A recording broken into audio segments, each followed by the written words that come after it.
Salut à tous, j'espère que vous allez bien, que vous passez une très belle journée. Je suis super heureuse de vous retrouver aujourd'hui sur la chaîne Booktube pour une nouvelle vidéo. Et aujourd'hui, c'est une vidéo revue, la première revue d'une lecture VO de l'année 2018. J'en suis encore plus heureuse puisque pour l'instant, ça veut dire que je suis bien partie sur ma résolution de lire plus en VO cette année. Même si je triche un petit peu, puisque le livre dont je vais vous parler aujourd'hui, qui est My True Love Gave to Me, édité par Stephanie Perkins, mais avec beaucoup d'autres auteurs de young adultes anglophones, c'est un livre que j'ai commencé en 2017, puisque j'ai commencé le 30 décembre 2017, mais je ne l'ai pas compté dans mes lectures VO de l'année 2017, puisque je l'ai lu aussi pendant tout le mois de janvier 2018, donc le mois de janvier prime, puisque je l'ai lu pendant plus longtemps en janvier qu'en décembre.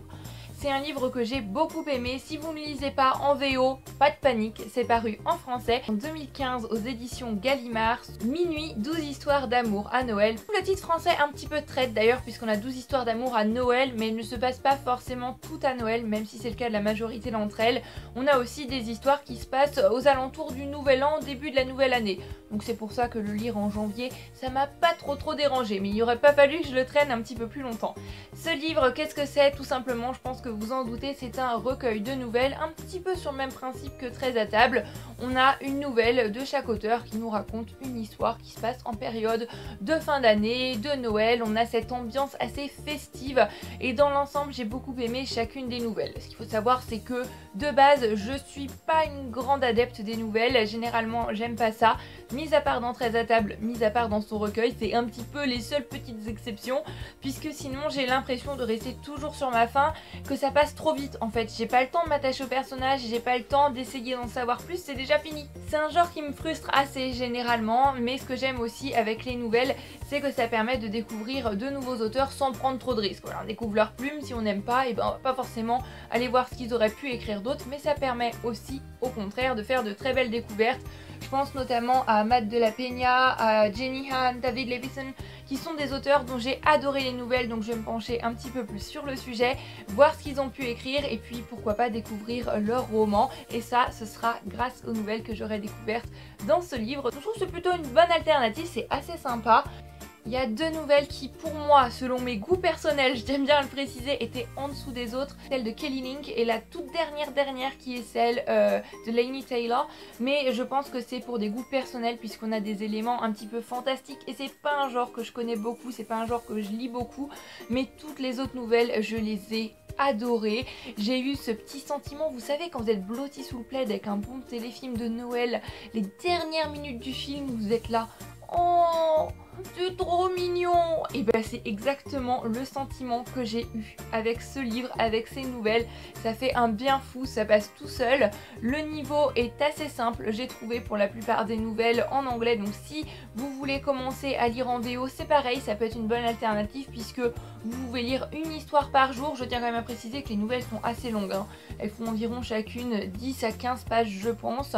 Mais ça permet de se mettre dans le bain, ça permet de se dire chaque jour j'en lis une, de se fixer un petit peu ce petit challenge, ce petit défi personnel. En tous les cas, moi j'ai beaucoup aimé ce livre. Est-ce qu'il va rester longtemps dans ma mémoire? Est-ce que je vais me souvenir avec précision de chacune des petites histoires que j'ai pu y lire? Pas forcément.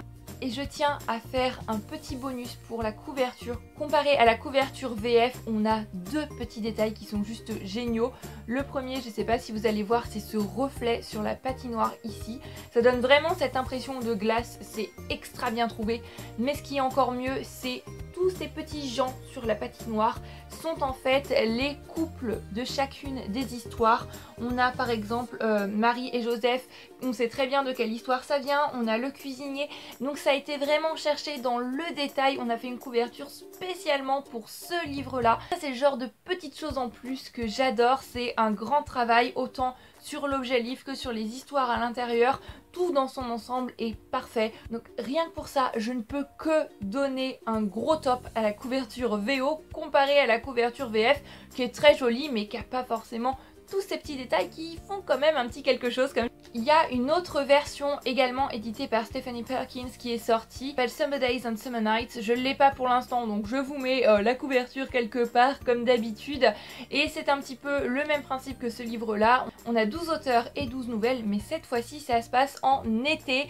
Je me disais, si j'aime ce livre, je lirai ensuite celui de l'été, mais en voyant la liste des auteurs, c'est des auteurs qui écrivent plutôt de la fantasy, du fantastique, donc comme je le disais, c'est les nouvelles avec lesquelles j'ai un petit peu moins adhéré, donc peut-être que d'ici cet été, je lirai plus de fantastique, plus de fantasy.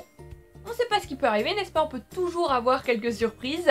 Donc c'est possible que je lise. Là je me tâte encore un petit peu, je sais pas trop. En tous les cas, si vous aimez les films de Noël, les téléfilms, les ambiances un petit peu chamallow, les romances que vous voulez vous lancer dans la VO, je ne peux que vous recommander à 200% de découvrir My True Love Gave to Me. Et si vous lisez pas en anglais, c'est pas un problème, puisque comme j'ai dit au début de cette vidéo, il est sorti en français, donc pas d'excuses à ce niveau-là pour ne pas partir à la découverte de ces petites histoires douillettes qui vous réchauffent le cœur avec le froid de l'hiver dehors blotti sous le plaid. On est d'accord, c'est ce qui s'apparente à peu près au paradis de l'hiver.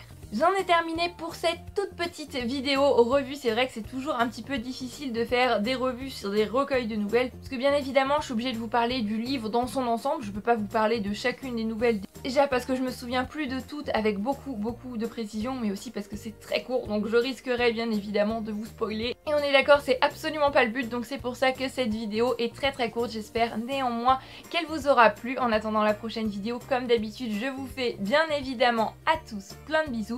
Je vous souhaite de très belles lectures et je vous dis à très bientôt sur la chaîne Booktube pour une nouvelle vidéo. Prenez grand soin de vous, bye bye!